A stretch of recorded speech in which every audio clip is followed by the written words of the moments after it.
like I said, um, uh, this is our first Ecology Center live event. I'm delighted that you could join us for it. As many of you know, the Ecology Center is celebrating its 50th anniversary this year. And before the onset of the pandemic, we had planned dozens of public events in 2020 to mark the occasion. Since then, however, we've really overhauled our plans to focus on mission critical work in the crisis, and we're going to find time later to celebrate. But this new series, Ecology Center Live, is our way of reaching out to you this year to discuss some of the most important topics of the day. It might not be as funny as Saturday Night Live, but I can assure you it will be more informative than last night's debate. And by the way, I do have the power to cut off someone's microphone if need be, but I don't expect they'll need to use that. We chose tonight today's topic, affordable housing and climate justice, because the Ecology Center's work is all about addressing root causes. And because there's a question on this year's ballot for Ann Arbor voters, way down at the bottom of the ballot, and it's a question of extraordinary importance.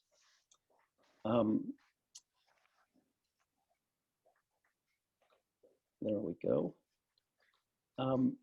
In our work on local solutions to the climate crisis in Southeast Michigan, Washtenaw County, and the Ann Arbor area, one thing is abundantly clear.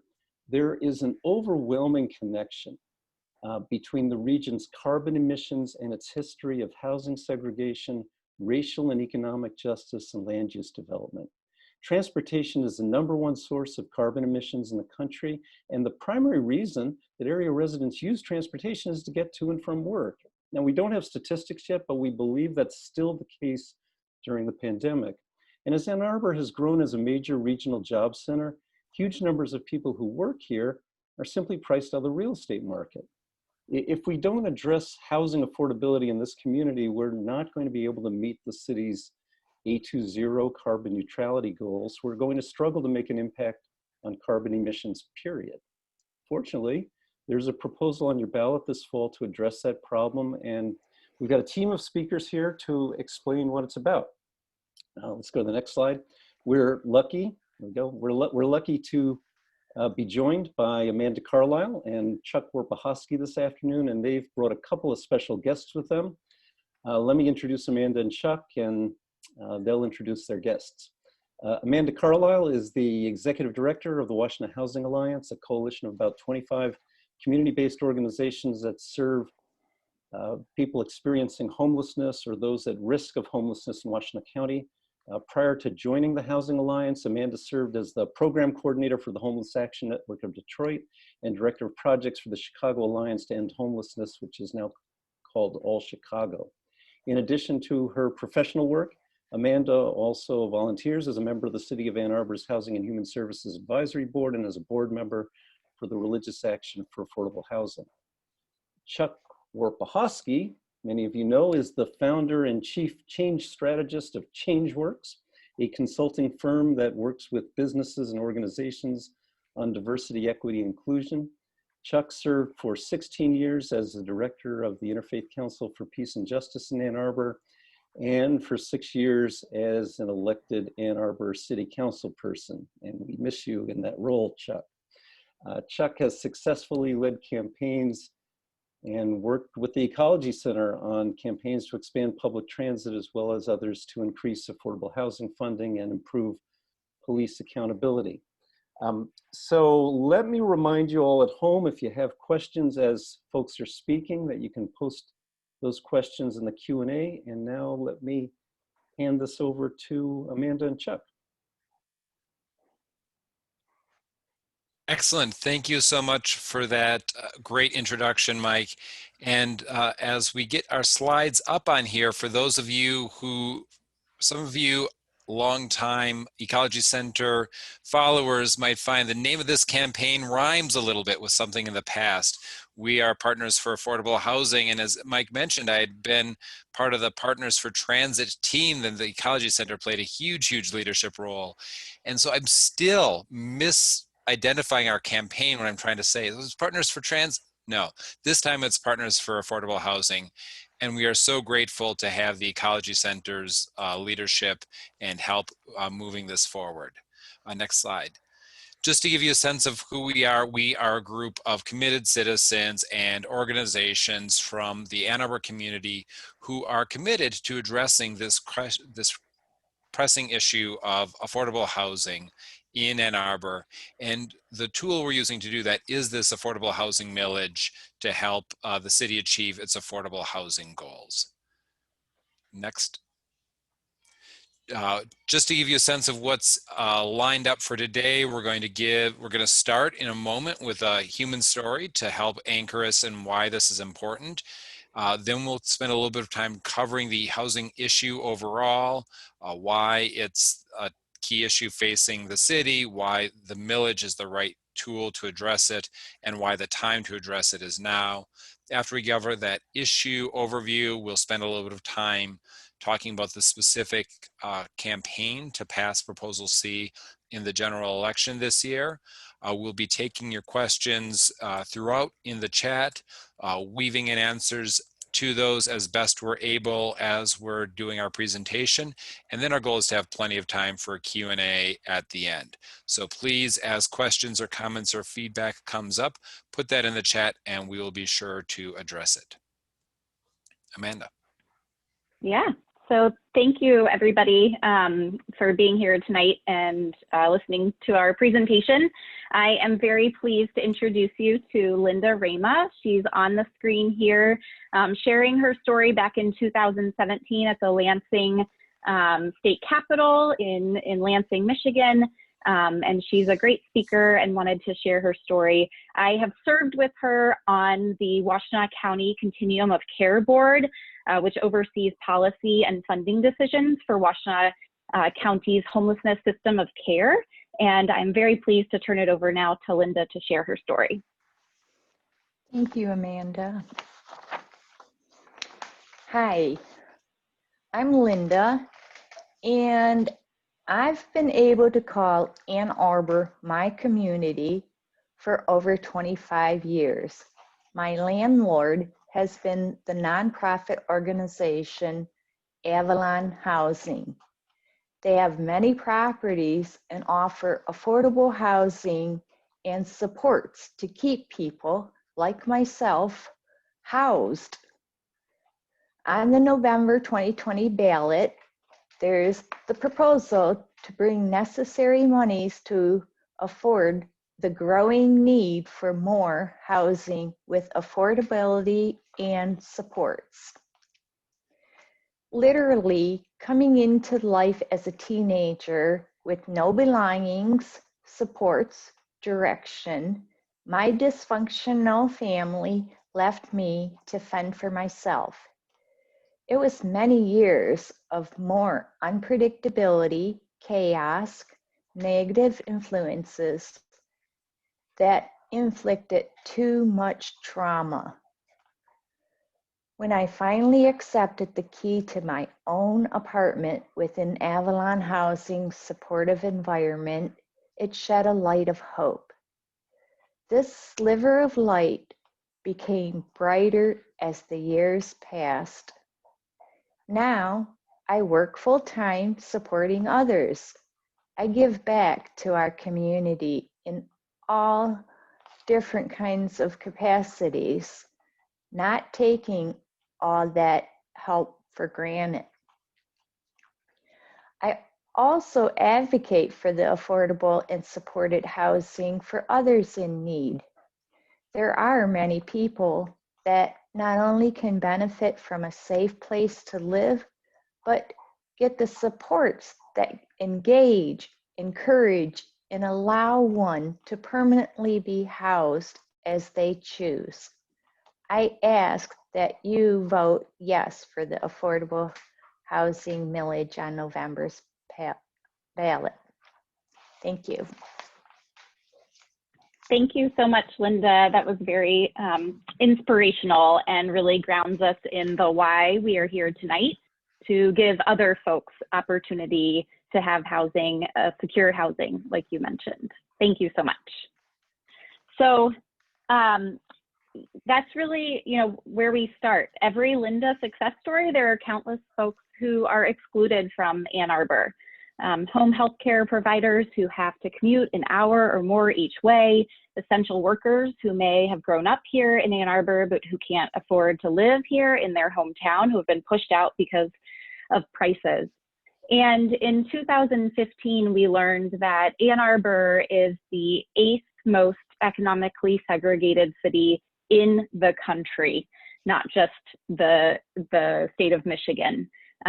Our community in Washtenaw County, our Ann Arbor metropolitan service area, is really divided in terms of economic segregation, with areas of high opportunity like the city of Ann Arbor and areas of lower economic opportunity like on the east side of our county.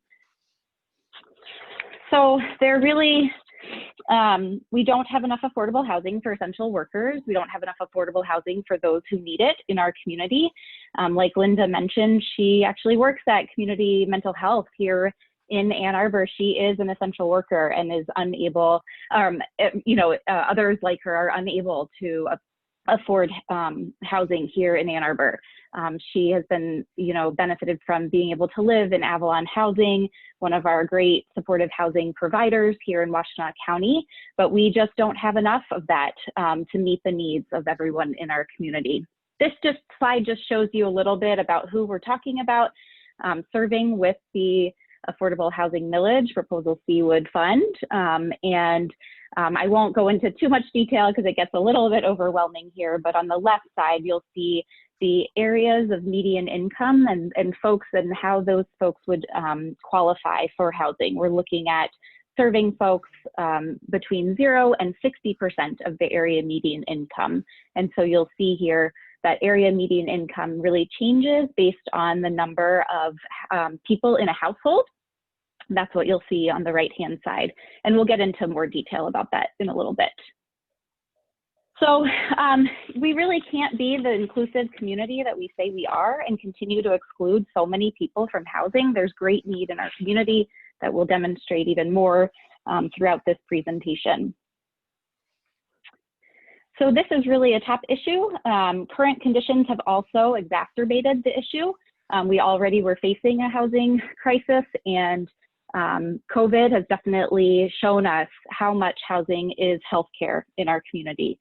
You can't stay home like the governor ordered all of us to do in the first few months of COVID when you don't have a home. And so we really felt that in the homelessness system of care. How do we provide housing for folks and safe and secure places for folks when they literally don't have a place to go? And we're spending lots of money to shelter folks when we could be able to house them. And then there's also really important that America's racist housing policy history still impacts us today. And the movement for Black Lives really has brought to light the racist history of housing policies that have excluded so many African American community members from home ownership opportunities and wealth building, and have segregated our community like we mentioned before. So now I'm going to turn it over to Chuck to share a little bit more about this issue. Right. So I certainly have seen this as a top issue for a while. I'm sure many of you here on today's call have also seen it as a top issue. This summer, we did a poll by Epic MRA, one of the top polling companies in the state of Michigan. And the results from that poll showed us that this sense that housing is the top issue we face is broadly felt throughout the community. We asked people, out of a list of 10 or so different issues, what's the top one facing Ann Arbor? And this was in the summer after COVID already hit, and housing affordability was the top one on the list. It beat out the roads, it beat out schools, it beat out everything else. This is something that our community has been saying, is now saying, and has been saying for a while, we need to address. And the ways we've been trying to address it so far have not been up to the scale of the problem. When we asked voters specifically, if you were to vote on a millage that would raise your property taxes and help fund these needed services, a staggering 77% said that they would express strong support. And we followed up and we said a little bit more about it in terms of how the millage would also include not just building affordable units, but also include the supportive services so that people who are housed have the wraparound services necessary to be successful and to thrive. And when we told people more about the millage, that 77% went up to 79%. So this is a very high priority issue for Ann Arbor voters, Ann Arbor residents, and people understand that a millage and putting the funding behind it to provide the housing and the services is what we need to move forward. And again, just the other piece that's on there is that people really were committed to the importance of providing the permanent affordable housing and the supportive services. When we were asked how essential is this, it was seen as an absolutely essential part of our community support network. Go ahead, Amanda. Mike already mentioned this a little bit at the beginning, but we wanted to really underscore that affordable housing, yes, it's a human issue. It's important for the lives of people like Linda and for the people who have life histories like Linda, but who have been excluded from affordable housing and excluded from our community. And affordable housing is also an environmental issue. Right? When Mike was talking about the number of people who are commuting into Ann Arbor every day for jobs, you know, some of them are choosing, some of them have the opportunity to choose where they live. A lot of them are not choosing to live so far from where they work. There's a phenomenon called drive till you qualify.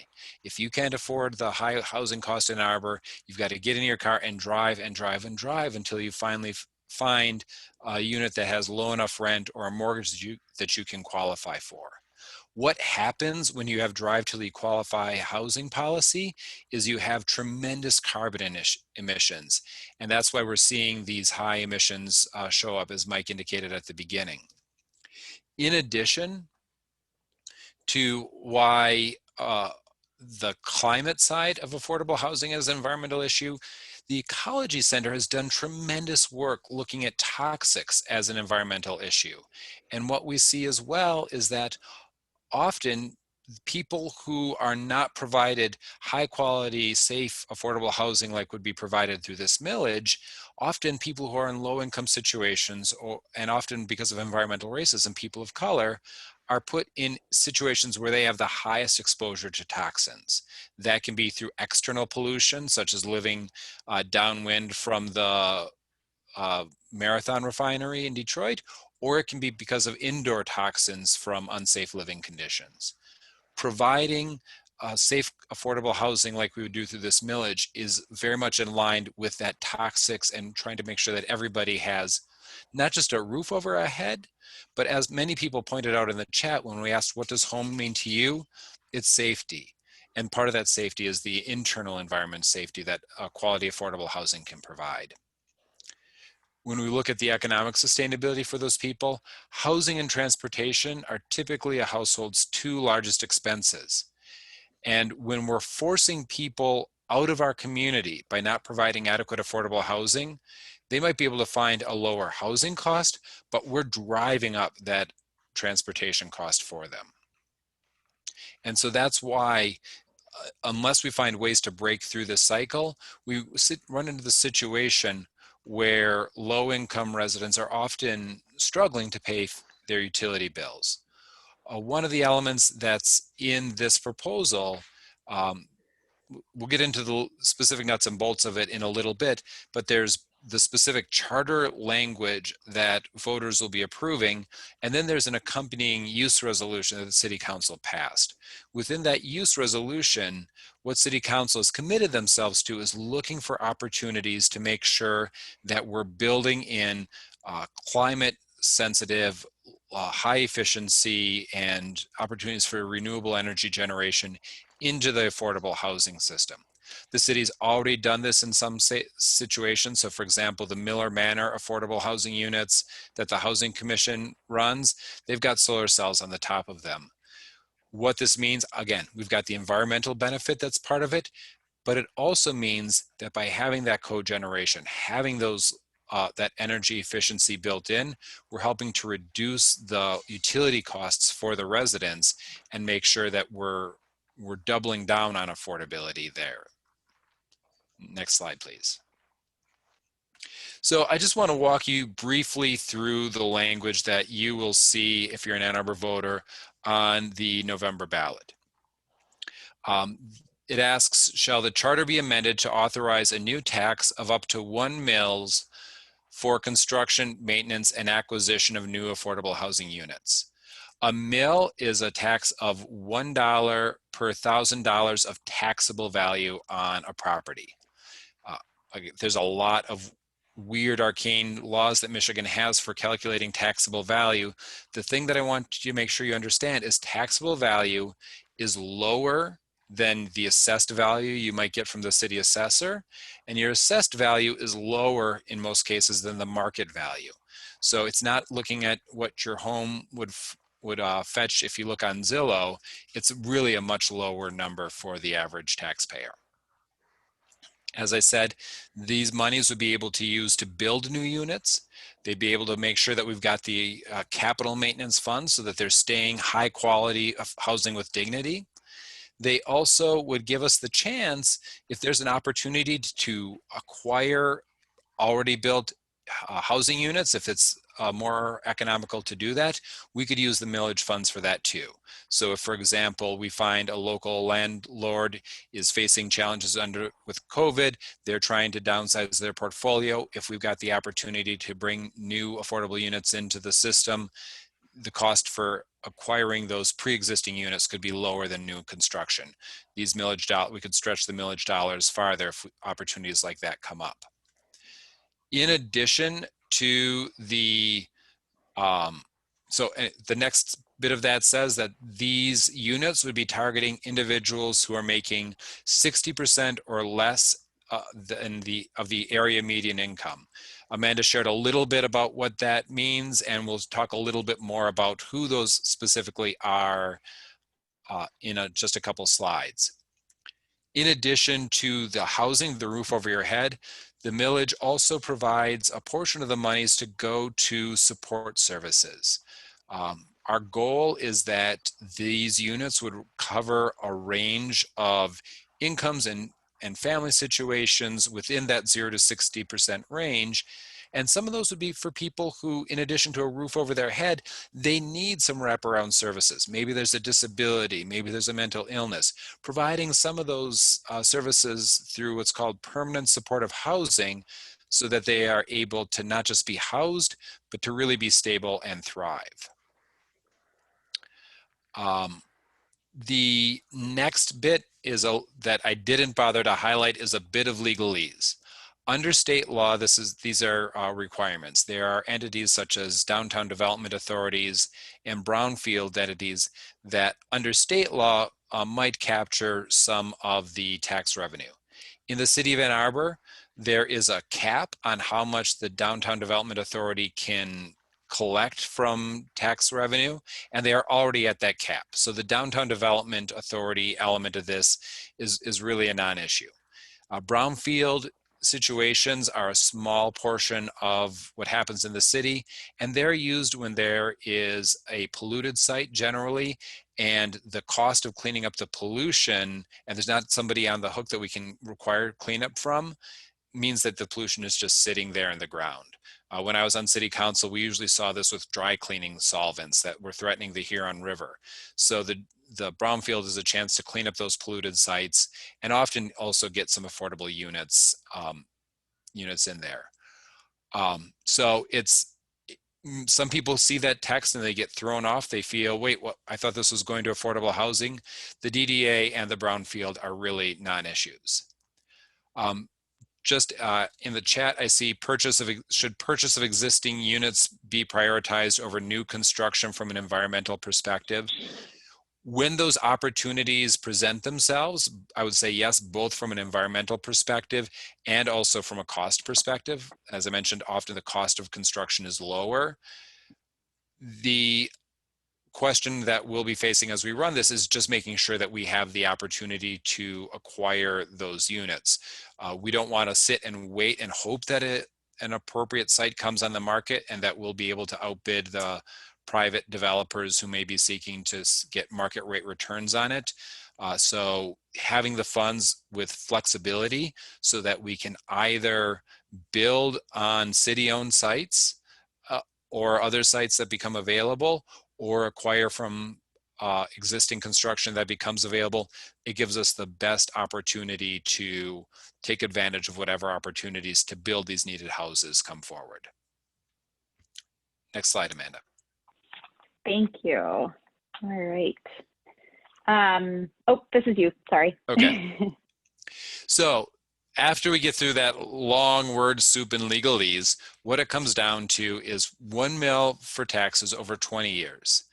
It will generate about $6.5 million per year. And we estimate that that'll build 1,500 new units of affordable housing for people 0 to 60% of the area median income. That's about 3,700 people. And a quarter of those units would be those permanent supportive housing units that I mentioned earlier, with intensive wraparound services so that people can really thrive in their housing and have the supports they need for a successful life. All right, now it's your turn. Yeah, thank you, Chuck, for that. And I did just want to share kind of what 0 to 60% of area median is. So for a family of one, the 60% of area median income would be, for a household of one, would be $42,000 a year. So that would be kind of like around the max amount that someone could make and qualify for the units that would be generated out of this millage. For a family of four, it's closer to $60,000. So we're really talking about building and acquiring units of housing that are for people who take care of other people in our community.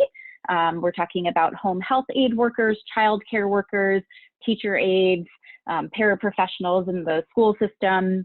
We're also talking about folks who work in the service industry, so restaurant workers, hotel workers, and we're really talking about other folks that are in the nonprofit sector, administrative assistants, legal assistants.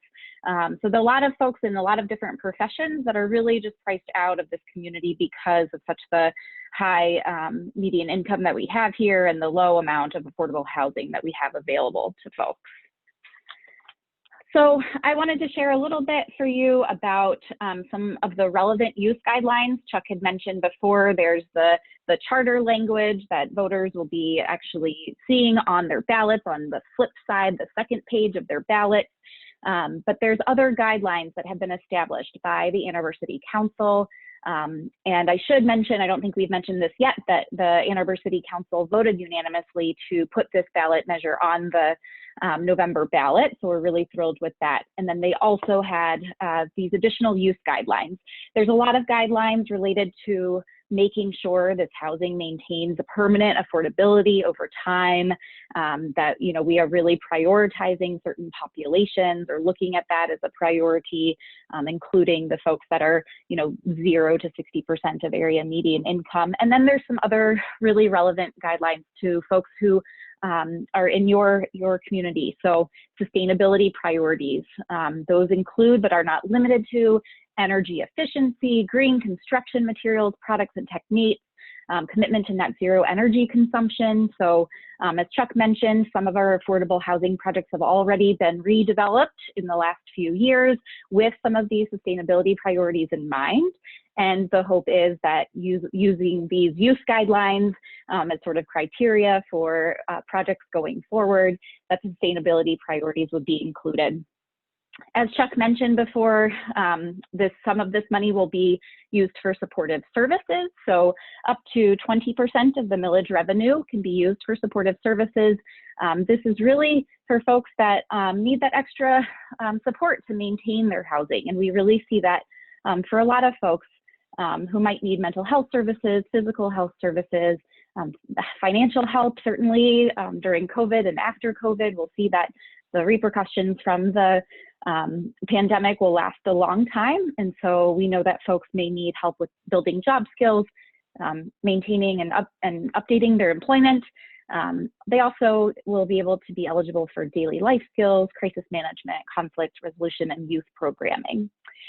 And then the city prioritizes projects, like I said, that have permanent affordability commitments. And so they're looking at, and we'll get into this a little bit, development of publicly owned land, public ownership through the Ann Arbor Housing Commission, which is our local public housing authority, and its affiliated nonprofit development entities, really looking at mission-driven nonprofits committed to permanent affordability restrictions on housing. So we make sure that this housing is maintained in perpetuity for affordable, and then other types of opportunities and homeownership opportunities. So kind of where we are and how we got here is really, there's been significantly less state and federal funding over the last 50 years for affordable housing. And as when most of our current affordable housing was built many years ago, you know, the funding that's available really requires a local contribution, some flexible dollars to make affordable housing deals go through these days. So the private market is really not meeting our housing needs for our lowest income community members. Really, as far below as, you know, 60% of area median income is about the area where most private developers are able to make things work in terms of the numbers for developing housing. And so we really need to be using public resources to target our resources for those at the lowest levels in our community of income. And then, you know, this isn't the only strategy. I think this is, you know, one of many. This is certainly one of the most significant, but there's other policy changes like zoning, sale of public land that have been looked at, but really won't get us to the scale that we need. So that need has been really defined over the past 16 years, beginning with, many of you might remember, the Blueprint to End Homelessness that was created by community members back in 2004. And the county task force, as part of that implementation, had a countywide task force on supportive housing, which identified the need for at least 500 more permanent supportive housing units. That number has now been updated in 2020 to be that we need an additional 850 permanent supportive housing units. And there was really recommendation back in 2007 for public education to really build the public will, but also a millage and also a private endowment for services. The endowment has been established at the Ann Arbor Area Community Foundation for services, but the millage is really that key point that we have been missing for so long. In 2015, the county did an housing affordability and economic equity analysis report, and that really identified for us this goal that we have countywide to add over 3,000 units of affordable non-student permanent housing rental units by 2035. And for Ann Arbor, that's the majority of where the units need to be created. That goal was 2,800. Or 140 each year. Since 2015, using the strategies that we have already have sort of in our back pockets, we've only been able to add 45 net units of affordable housing. But if you look at 140 per year over 5 years, we should really be at 700 if we're going to meet our goals. So we need to be accelerating. We need to be, you know, we really feel the pressure to be able to provide more housing than what we've been able to create through existing streams of funding. And then in 2019, sort of compounding what has already been occurring, there was a community discussion that the Ann Arbor City Council started in 2019 that said, well, in the 2015 plan that the county produced, it said we needed to also look at public land and what we could be doing on public land. So in 2019, the city conducted a feasibility analysis of affordable housing units, of putting affordable housing on 11 underutilized city-owned properties. And the analysis considered many different components for each of those properties, but definitely land use restrictions, existing environmental conditions, financial modeling and resources, what could, you know, that property be eligible for in terms of federal dollars, state dollars, and many other considerations. And that really showed us that if we use in combination, you know, some of these public properties, probably not all, but some of these public properties, and build affordable housing on those, that we really could get very close to, you know, getting closer to our number that we're aiming for, that 3,000. So like I shared, for every, the goals that we have are really, that we have are to build, 140 a year, 700 by now. 45 is where we've been for the last 5 years, where we've gotten to, I should say, for the last 5 years. And this is what the millage would be able to create for us, 1,500 units that is forecasted. Really significant amount of new housing in our community, something that we haven't been able to achieve with other opportunities. So Prop C would really allow the biggest increase in affordable housing in Ann Arbor in over 40 years. We're really thrilled to have this opportunity. And we really think that the time is now. 77% of voters polled, like Chuck had mentioned before, expressed support for the proposed millage. Estimates project related to COVID that we might see upwards of a 40% increase in homelessness nationwide due to job and income loss and unemployment and anticipated evictions.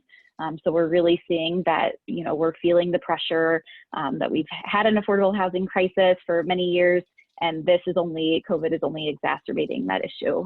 And the 2020 election is really projected to have record voter turnout, especially among young voters and renters, which were two of the demographics that supported this issue most strongly. I should say that our polling showed strong support across the board among all demographics, but certainly young voters and renters are anticipating, we're anticipating real strong support.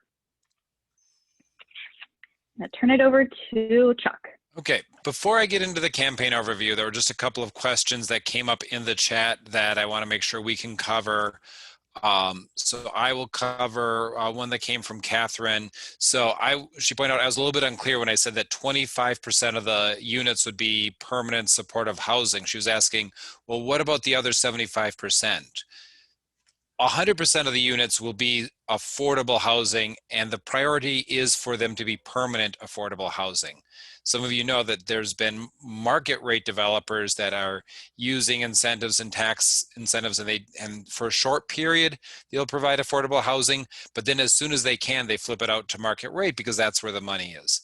These funds, we're looking at permanent housing that will be permanently affordable, and working with nonprofit partners like the Housing Commission and Avalon and others, so we have those long-term mission-based partnerships that'll keep the units affordable. The 25% number I was indicating is because 25% of the units will be permanent supportive housing. So that's where we're adding not just the roof, but the really intensive wraparound services that help people who have greater support needs get the support and stay stable and well housed. And then Amanda, there was another question about commissions, maintenance and stuff. Do you want to cover that one? Do you see the question from Sabrina there? I can't see the question. Okay. Let me see if I can. I'll read because I'm sharing my screen. Gotcha. Sabrina asked, will there be a specific city commission that will determine the split of construction, maintenance, social services? And what % will be set aside for longer term improvements? For example, what a condo association would include in their condo association assessment? Yeah, so this funding would likely go through what's called the Ann Arbor Affordable Housing Fund, and the Ann Arbor Housing and Human Services Advisory Board sort of oversees how the fund is used. Recommendations are made to City Council when any project that's proposed is over $25,000 in affordable housing fund money. So Ann Arbor City Council would have to approve anything over a $25,000 commitment from the fund. But that is kind of the first level of approvals. We anticipate that most of the housing that's built will be utilizing and leveraging other state and federal resources. And so there will be guidelines and sort of restrictions on how these properties could be developed based on other sources of funding. And this really provides that gap that we have needed for a very long time. And I'll just go into one little example of this. So folks might know about the new development that Avalon Housing is building over on Maple Road, kind of near Liberty and Maple. That project is going to be 70 units of housing, many of which are going to be permanent supportive housing for our lowest income individuals and special needs populations. They spent over 3 years getting the funding that they needed to purchase the property that they bought in order to build this. It was 2 homeowners that really believed in the mission of Avalon and the mission of affordable housing and wanted to sell their property to Avalon. But it took a number of years for Avalon to be able to compile resources in order to buy that land and build that affordable housing.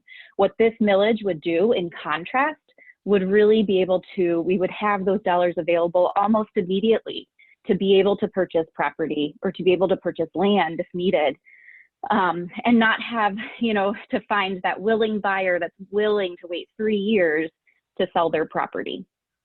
Does that kind of answer it? Do you have anything else to add, Chuck? I think that covers it well. So the short answer is we have, just to summarize, we have an existing committee structure, commission structure within the city to help oversee the funds, as you're asking, and really good partners through our nonprofit developers who understand and have the experience managing properties to make sure we're funding the capital needs. Patty Aaron asked a question: have community land trusts been explored for investment with this money? The millage language that's on the ballot and would be in the city charter is intentionally very flexible so that tactics like land trusts or co-op development and other things that have been discussed are appropriate and available to use to build and acquire land. There's a lot of complexities around the nuances of building and maintaining affordable housing, but it really, at the end of the day, it comes down to money and land. The millage language is intentionally flexible so that we're able to use the money across a variety of techniques to provide these affordable units. Amanda, is there anything you want to chime in on that? No, I think that's great. Okay, next slide, please. All right. So just to give you an update on how we're doing on the campaign, hopefully we've got you all sold. Yes, absolutely, we need to address affordable housing. Yes, absolutely, a millage is the way to do it. Yes, absolutely, the time is now. So how do we get it done? We're going to be in the we are already in people's mailboxes, already on the ballot. What is it going to take to win this thing? At a high level, I want to let you know, we are in a very strong position for this campaign. But as Amanda indicated, the timeline for the campaign is shorter than it normally would be because of early voting. And so the urgency is higher. And we'll go into a little bit on the tactics that we're using to win this thing. Next slide, please. So Amanda covered this already. We're in a good place. We've got very strong polling for the issue. What we're finding is that as people are looking at the human service needs, I don't want to say train wreck because our institutions are better prepared than that, but a tremendous increase in human services need because of COVID-19. We're finding that people are responding to that with compassion and wanting to help, and this lines up with that, especially given there's a projected 40% increase in homelessness nationwide resulting from the coronavirus pandemic. So that the community response to that need is, there's some concern because of people's concern about their pocketbooks, but overall we're hearing people saying they want to step up and care for the community when it needs it. And as Amanda said, the general election demographics are very favorable to this issue. When you look demographically, some of the people who are most supportive of affordable housing are the ones who are most faced with the lack of affordable housing in their need, and that tends to be young voters and renters. Young voters and renters traditionally aren't always voting in August primaries. They're not voting off cycle, but we're anticipating record turnout for those demographics during this election. So we're in a strong position, but click please. But we can't take anything for granted. Mike has shared some of his experience seeing campaigns start with strong polling and then see that erode. Locally, just two examples, the library some years ago put forward a bond to rebuild their downtown location. They, like us, started with very good polling numbers. Theirs were in the mid to upper 60s. So they thought they were going to have a good chance at winning in a November election. They faced a very strong, very organized opposition, and they ended up losing that campaign. So far, we haven't seen an organized opposition emerge, but another local example, when the Ann Arbor schools started their bond campaign earlier, they also started with very strong polling, again in the mid to upper 60s. There was not the same kind of well-organized and orchestrated opposition that the library bond faced, but in the last weeks of the election, a fairly quickly thrown together opposition campaign did emerge, and instead of going through to the ballot box with the 65% they're expecting, it was just a 52 to 48% squeaker. So even a late to the game opposition that doesn't have a lot of time to get its act together can be very dangerous. And if anybody wants a reminder on why it's important to run a strong campaign and make every vote count rather than just trust your polling, you just have to think back 4 years ago to the presidential campaign, where all the polls said that Hillary Clinton had pretty much had a lock on it. And then we saw the surprises on election day with how that campaign turned out. So our plan is to run a strong campaign. And we have to run a strong campaign even faster than we normally would, because the early voting with COVID and with ballot initiatives that expanded access to early voting means that instead of running a campaign to November 3rd, we're expecting a majority of the votes, or a significant portion of the votes, to be in by the third week in October. So that means we have a tighter time frame for getting out, educating voters, doing our fundraising, and doing all the things that it takes to win a campaign. Next slide. So how we're planning to win this campaign: we are educating voters through a variety of channels. We have lit dropping that's been going on since Labor Day weekend, where we've got volunteers going and leaving literature at voters' doors. Because of the high turnout of this campaign, we're doing saturation lit dropping, where it's not just going to likely voter doors, we're going to every voter door we can reach, and that we've got the volunteers to reach, which has the benefit, one, of making sure we've got the best chance of missing people, of reaching people who may have sat out past elections but are going to be voting this election. And it also has the advantage of helping boost that voter turnout among people who may not have voted in the past. We're doing 2 to 3 mailers to targeted voters. The first one arrived, my mailer arrived at the same day my absentee ballot arrived, which was, for as a campaign manager, that was a very happy day for me. I did a little happy dance. We're doing social media outreach, both paid media, where we're doing targeted Facebook ads, Google ads, as well as organic reach. Amanda will give the call to action in a little bit, but you sharing the message of vote yes on Prop C through your social networks, Facebook, Twitter, Nextdoor, etc. This is an important part of creating that message to people in your networks that, hey, people like me are supporting affordable housing. We're using our network of individuals and organizations like the Ecology Center and a long list of other support organizations to reach out to their constituencies through their email newsletters, through their social media presence, through their print newsletter presence at some point, in some cases. And we're also using text banking. We're finding that the response rate from phone banking has gotten to be very low, so we're limiting our engagement there.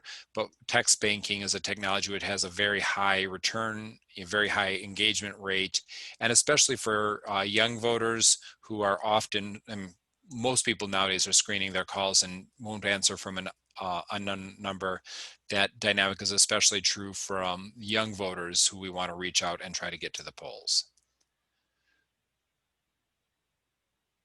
Thank you, Chuck. So now I will just share a little bit about how you can help get the message out about Prop C. So we really encourage folks to share information about the millage. As Chuck said, we have a limited timeline of folks getting more information.